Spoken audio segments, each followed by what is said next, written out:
You're listening to the Shared Security Podcast with Tom Eston and Scott Wright, exploring the trust you put in people, apps, and technology.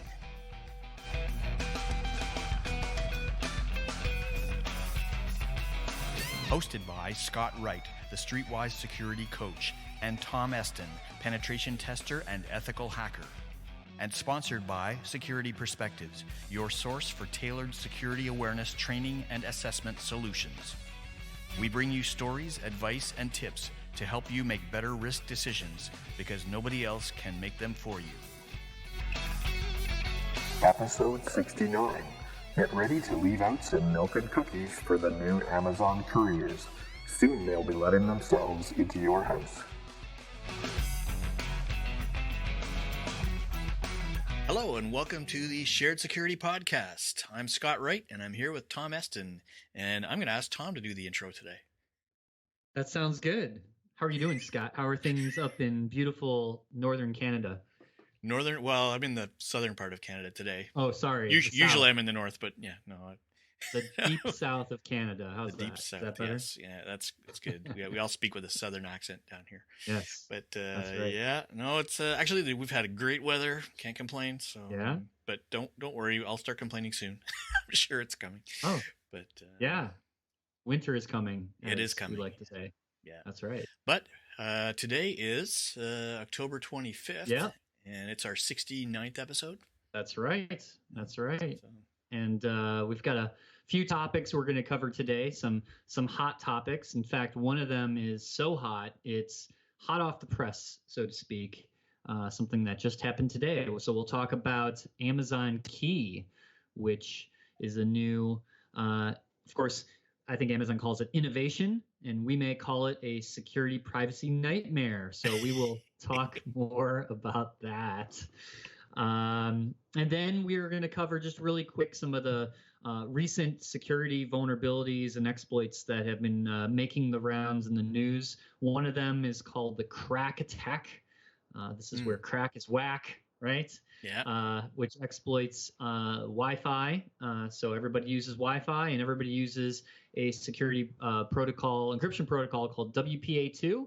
Mm-hmm. We're going to talk about a new flaw in that and some of the challenges that's going to have for we release the Kraken. Yes, release the Kraken. That's right. And we'll also talk about the DUHK attack. I love these names, right? Yeah. This is just duck. I mean, where's the elephant attack or, the tiger attack? I mean, those are coming, I'm sure. Yeah. But DUHK actually stands for Don't Use Hard-Coded Keys.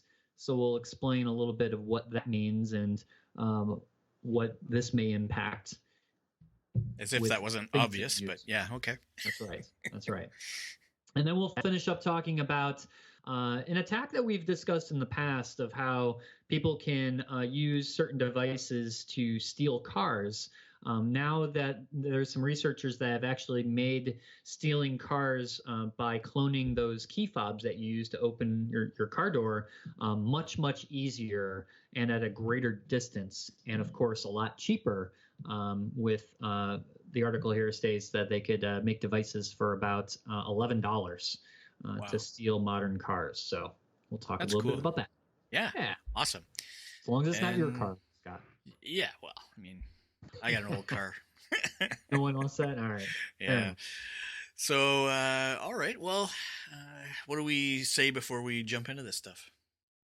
Yeah. Well, let's get right to it. I think let's talk about Amazon Key. Yeah. Sounds good. So, what's Amazon Key? So, Amazon Key is a brand new Prime-only service that uses a smart lock and a connected camera. So also today, Amazon released a new camera. I think they're calling it Amazon Cloud, I think is the name of the camera. It competes with some of the other popular cameras, indoor cameras out there, like I think Nest is one. They're known for thermostats, but they also have a line of security cameras that now Amazon is competing with. But the idea is is when someone is delivering a Amazon package to your front door. Typically, they leave this on your front door and then walk away. And obviously, the risk nowadays is that somebody can drive by, steal your package, and you never get your delivery. Big headache in a lot of neighborhoods.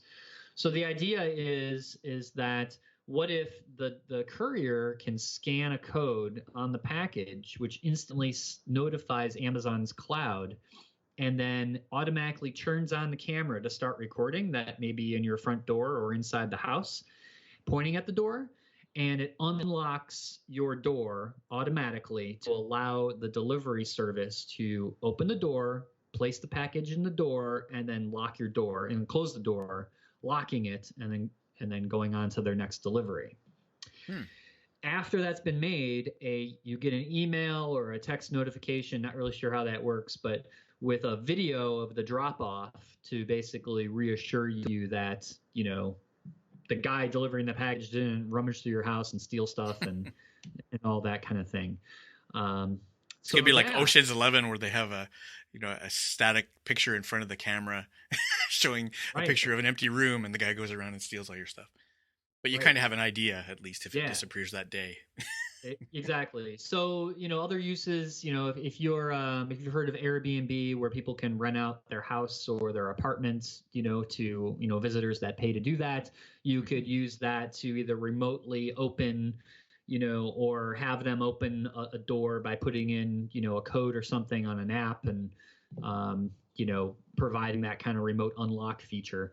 But I don't know about this. I'm a little weary about letting somebody just, remotely, automatically unlock my house to put a package in when I'm not home, even if there is a camera surveillance, because I look at it like, what if the camera didn't work? Or what if, somebody was able to disable your camera, or you'd also have to, disable your alarm system as well. So I'm not, if you have an alarm system in your house, I'm not really sure how that would work with a service. Well, I think like this. The article said that it's going to be part of Amazon's home security package, which obviously makes a little bit of sense. I see where this is going. So then if you want that part that connects and talks to everything, you probably need to buy Amazon's, alarm system. Yeah. So we're going to trust everything they do with us. Yeah. Okay. Well, I mean, maybe it'll work out, but I don't think I want to be an early adopter on this one. I don't know. I foresee a DEF CON or Black Hat talk about this.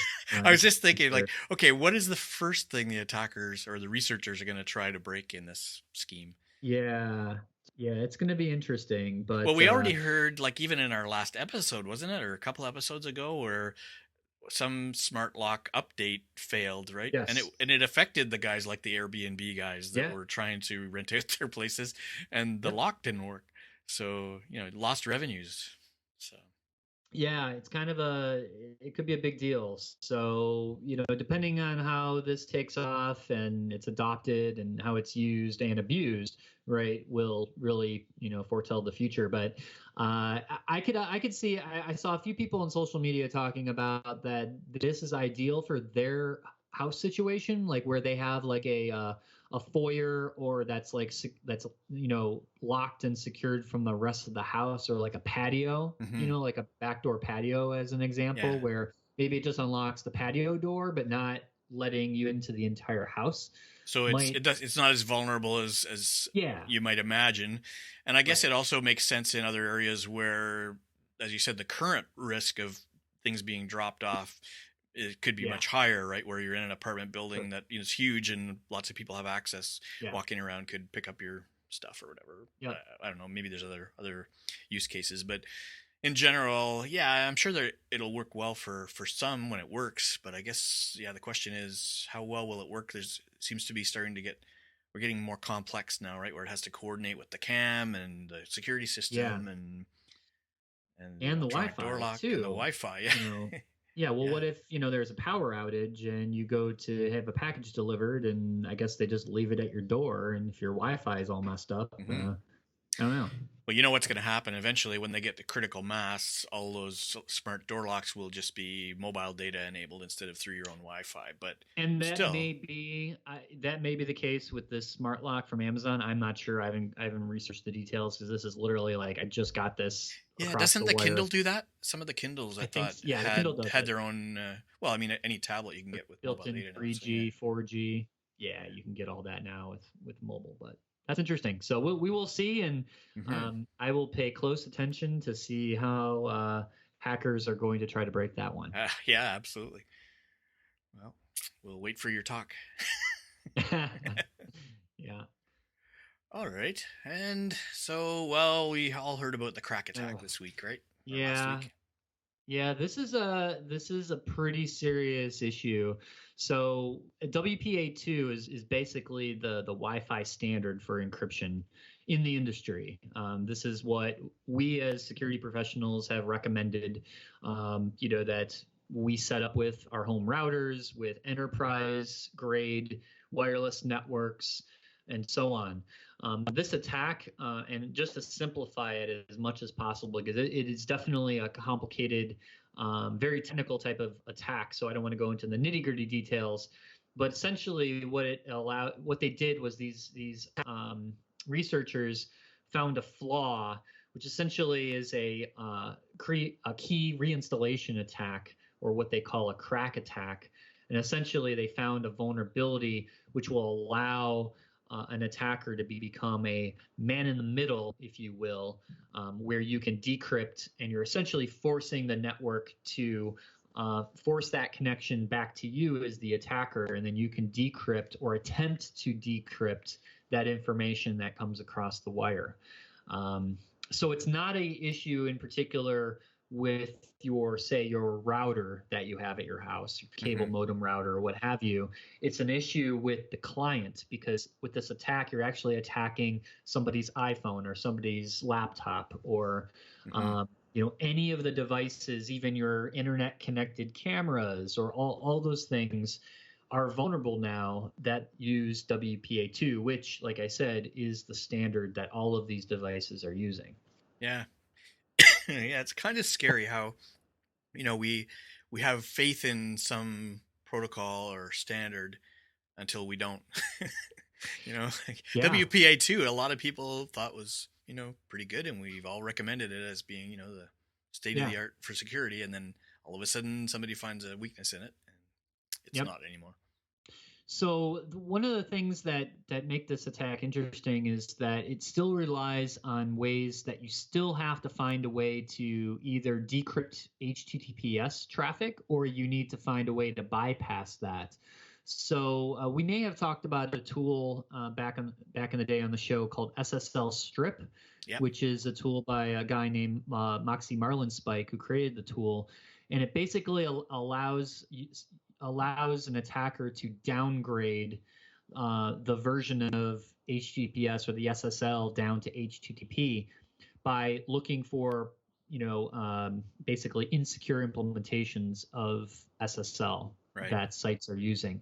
And surprisingly, there are thousands of sites that still are not configured properly or haven't upgraded to newer versions of SSL that are vulnerable to this tool. So they demonstrated this with, I think it was like Match.com, one of the dating sites, showing how this attack actually works by downgrading it to HTTP, and thereby they were able to see all the traffic going back and forth, usernames, passwords, sensitive information, that kind of thing.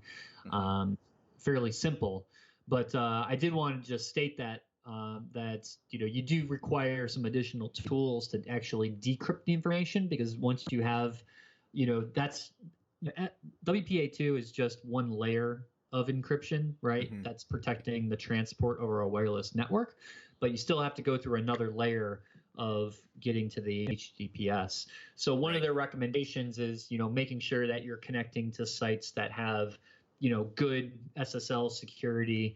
Also keeping in mind that someone to do this attack would have to be close to you, right? Physical proximity. Yeah. right? Someone can't do this from across the internet. Someone has to be either across the street or one of your neighbors, or you're at a coffee shop or a hotel or something like that. Airports are probably going to be great places to become a Yeah. victim, right?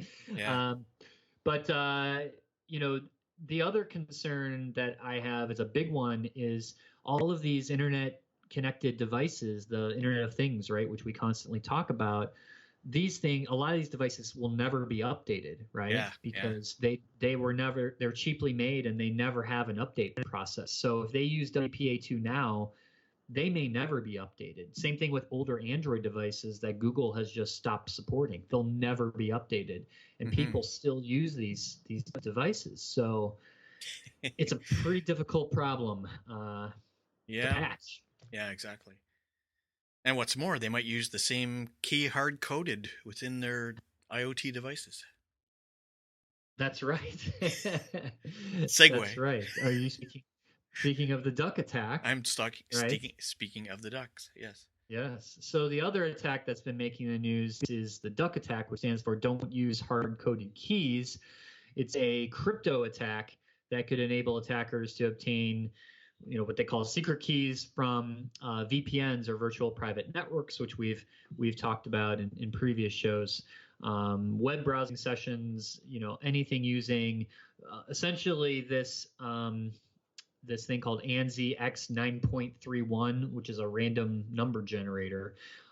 There was Sounds a vulnerability. Like yeah, in the algorithm basically that generates these keys, and it's used by certain implementations of these VPNs. So there's one very popular one that's out there called Forta OS, which is Fortinet, I believe, is the vendor. These are used by companies and large organizations for VPN that basically allows an attacker to break that encryption and the handshake and then read sensitive information. That's kind of making the rounds, and of course the issue there is if that random number generator is used in other types of devices with a hard-coded key, that's the other piece of this attack that I didn't really mention, but there's a hard-coded key that is embedded in the software, which is always a security no-no. You just don't do that as a developer, but people continue to do it, and they're lazy. Yeah, exactly. And eventually some researcher finds out about it and it becomes a vulnerability and an exploit. But this is another one that, with both of these things, it goes back to, ensuring that when security updates come out for your laptop, your mobile device, your routers, whatever you're using, you're paying attention and you're updating them to the latest versions, because that's where issues like this get fixed and resolved. So just like the KRACK attack, that can be fixed by the vendor implementing a certificate check essentially between that handshake to ensure that it can't be intercepted or as easily intercepted. And I know like Microsoft has already patched that. So if you're running like Windows 10, that's as long as you're updating, you're fine. Apple is patching it right now. I think Android is going to be patching it at the beginning of November. So, it's getting patched. But again, the concern is devices that can never be updated, like IoT devices. Yeah. Really at a loss there. I'm not sure what you can do. Yep. Yeah. So yeah, most things these days use SSL, for important stuff, email and stuff like that. So they're not as much at risk, but yeah, the Internet of Things is a little behind in their security maturity. That's right. So, anyone want to steal a car? What about stealing a self-driving car? That'd be fun. Yeah, that'd be fun. Then it just drives itself, But what we have is sort of a revision of the attack that we talked about last year. Yeah. Right? Yeah, so this new version of this attack. So this has been out there for a while. I would love to get statistics from like maybe law enforcement one of these days to find out how many times, this type of attack has happened. If I had to guess, it's probably a very, very low percentage. Maybe high-end thieves, may use this to steal, Lamborghinis and other, expensive cars. I could also maybe see it like somebody figures out how to do it and they go on a spree, right? Somewhere in some Yeah. city that you might find a dozen or 2 dozen cars stolen this way over a period of a few weeks or months. But yeah, it's probably not a widespread thing at the moment. Yeah. So the way the attack works is essentially it's a proximity attack where you've got two attackers, right? And one attacker holds a device a few feet from the victim who has a key fob from their car that they use to start their car or unlock it, what have you. So think of a scenario where maybe you're walking into a coffee shop, you park your car, and somebody follows you behind the door. They're waiting in line for coffee, and if they're standing within just a foot or two from you, that's the first piece. Then the second piece is another attacker with a second device stands right by your door or your car door, and what happens is the guy that's next to you with the key fob when you have the key fob near you, essentially presses a button and it generates a signal to from the car back to from the device that's near the car back to you near the key fob and tricks the key fob to send the signal to you instead of to the car. Hopefully that makes sense. Yeah, so I think just to sort of clarify, I think it all depends. The current technology that this kind of targets is the key fob and the car work together, but they only work if they're within a certain range, right? And so Correct. when you go far enough away, nobody expects that anybody will be able to do it without you seeing them. But now that with this technology, they can actually extend the range of this kind of attack so that you wouldn't even know that there was anybody near your car trying to break in. Yeah. In fact, they've done research to extend this to about 1,000 feet, which is pretty significant. And they've also developed the technology enough where you can essentially, for about $11, I believe, per device, you can create this. Just by buying things off, Amazon or other electronics places. Gee, that's getting down low enough. It could be like swag that they give away at conferences. Wouldn't that be kind of funny? Oh yeah, right. So, and of course, like any good researchers, they're going to, talk about how to remediate this. And there are some things that car manufacturers can do with the communication between the key and the car. Essentially putting some checks and balances in place and the signal and other types of things. But the thing that you can do as a consumer, they recommend, is to keep your key fob in, they call it like a Faraday bag or metal something box shielded. Or, anything shielded something that blocks the electronics. The signal. Correct. And they have I'm sure somebody's going to invent it, these little probably, slips or something that you can put your key fob in, right? Just like they have with wallets, right? Yeah. You've seen those on wallets. So the same kind of thing, I'm sure, will come out. But those are really the only two things that can be done really to prevent an attack like this. I mean, for current cars that are out in the field, right? They can't update the cars, can't update the keys without you going back to the dealer at least to exchange the key. But I mean, you expect that I think there are protocols that work better than this, right? That we expect most cars will, or all cars eventually will not be vulnerable to this just because it was a weak design, really. Exactly. And that's why this type of research is very valuable, because at the end of the day, what it does is it forces, vendors like car manufacturers to improve the security of their systems, and it shines a light on those things. And that's what really ultimately makes things more secure is good research like this. Yeah, and you want the researchers to find the problems before the bad guys do, right? I mean, that's right. Hopefully. And that actually reminds me of something I heard recently about there's a new sort of a trend or a convention being used on websites called the security.txt file. Have you seen that? Right. It's not on our agenda of things to talk about. No, but I haven't. It's basically a way for a website owner to notify security researchers that they're okay with people doing research on the site and providing contact information and terms of escalation and stuff like that within a file. It's kind of like the robots.txt file that tells crawlers what directories they're allowed to crawl. But in this case, it's for researchers who want to look at a website and determine Yep. if it has weaknesses. Sure. They'll be able to determine pretty quickly if they will get in trouble, first of all, from doing it. But a lot of businesses now are offering bug bounties, right? And Sure. and they want the help of researchers to uncover the weaknesses in their systems, as we just talked about, before the bad guys do. So it's a kind of a smart idea. Yeah, that is a good idea. I like that. And yeah, that's been bug bounties and bug bounty programs. That's something that's been increasing over the years. One thing to note about bug bounties is that, as long as companies don't rely on that as their only source of security testing. Well, they won't for long.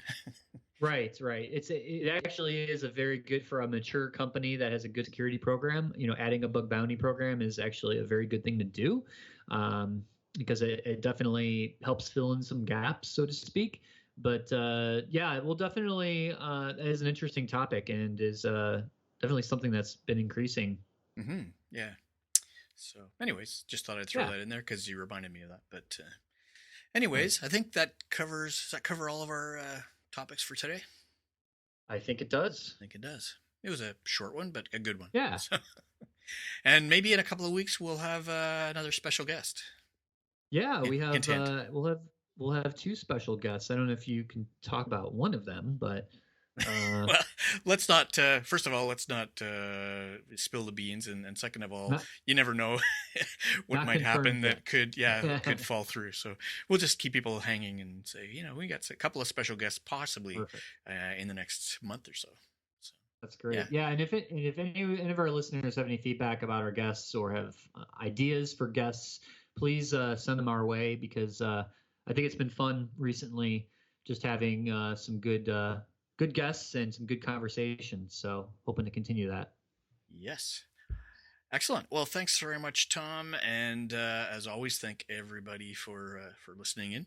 And we will be back in touch with another report in a couple of weeks. Sounds good. Thanks a lot, everybody. Everyone. Bye-bye.